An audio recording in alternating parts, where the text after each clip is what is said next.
And that's what he told us. Go back to 64. Unequivocal evidence of an unprovoked attack is following secret raids by the United States boats against the shores of North Vietnam, capturing and bombing and shelling, which we were denying then and not. The night before the attack, and then not 2 days before that, frequent attacks on North Vietnam. Unprovoked? No, if there had been an attack, it would not have been an unprovoked attack.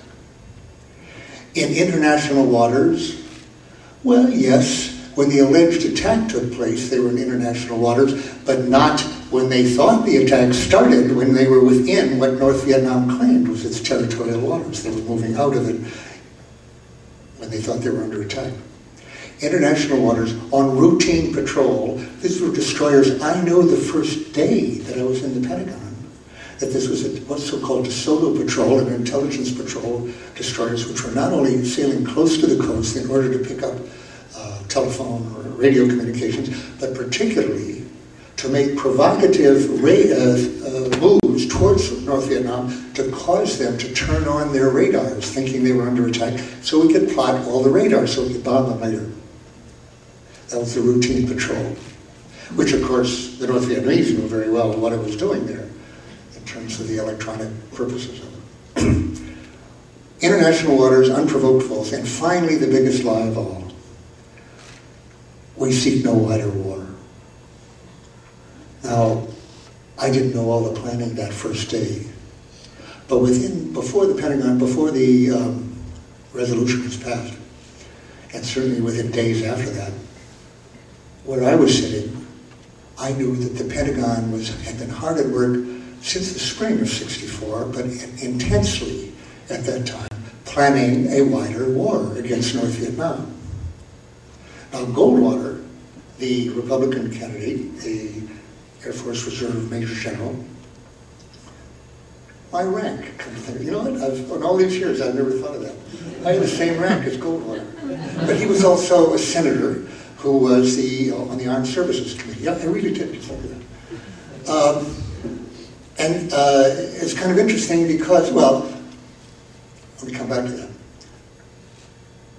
I knew that everything the president had said was a lie, and everything that McNamara had said was a lie. And when McNamara went on to top secret briefing, closed sessions to explain the need for the resolution, accompanied by Rusk, essentially everything they said was a lie. Give an example. Rusk and McNamara both said they were asked, somebody tipped off Morse, not me, I'm sorry to say, about possible raids against North Vietnam. So in the secret testimony, and North Vietnam was complaining about them publicly. We said, no. Publicly. Privately said, yes, there are South Vietnamese raids, which we have nothing to do with, we know very little about, we don't control them. Can you describe your program? There was an entirely different program from the covert program that was being run. The covert, so-called 34A raids, covert action against North Vietnam, were entirely financed, trained, run by the CIA for MACV, a commander in Vietnam. They were 100% American raids. Something, by the way, that McNamara has never admitted to this day. He still lies about it in his memoirs. Talks about them as South Vietnamese raids. South Vietnamese had nothing to do with them. There may have been a couple of South Vietnamese in the crew, but mostly they were CIA assets from all over the place. Taiwan, Thailand. The boats were Norwegian, swift boats that we bought for this purpose, and the skippers at first were Norwegian. Nothing to do with Vietnam. So McNamara and Rusk were totally misleading in top secret testimony in answer to Morse's question. Well, they got their undated declaration of war. Morse warned them against it, said they will rue the day.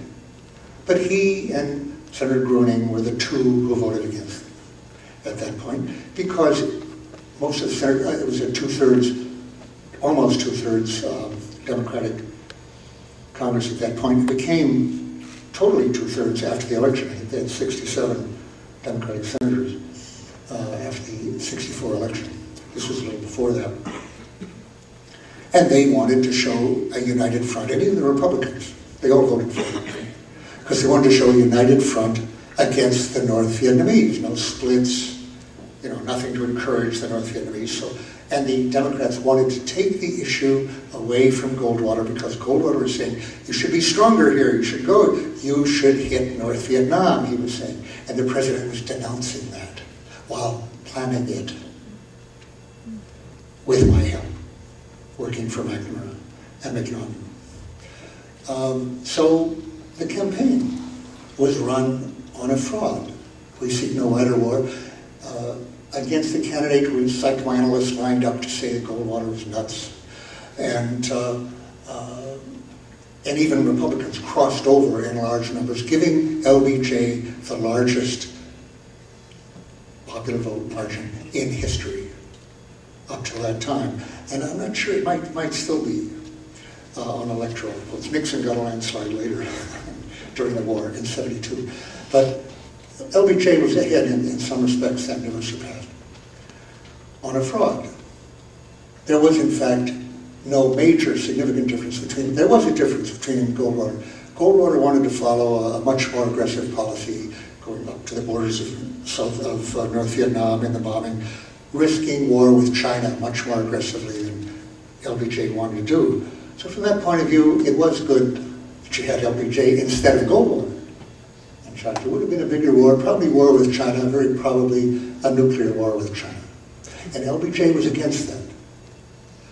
But when it came to the notion that what people thought they were voting for, which was no wider war, at a time when we had, I think, 16,000 troops, they were heading toward 550,000, which is what LBJ put in thanks to the draft. Couldn't have done it without the draft. And they really didn't know that. But they passed it without hearings, without debate.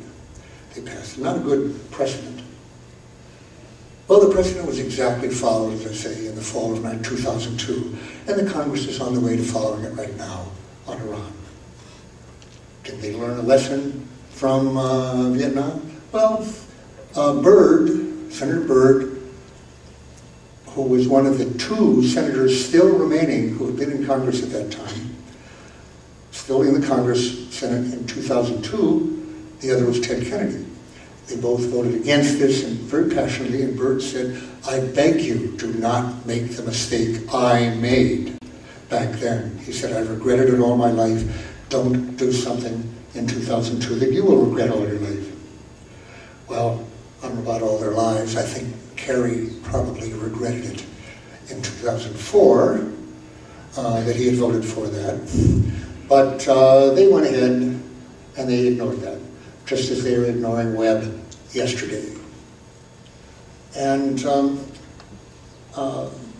about me? I knew all these lies the first night I was there. My first day on the job. Beginner. What should I have done? This is an audience where about half of it are old enough. I was 33 then. Some of you were 17, 18, so you weren't at that level.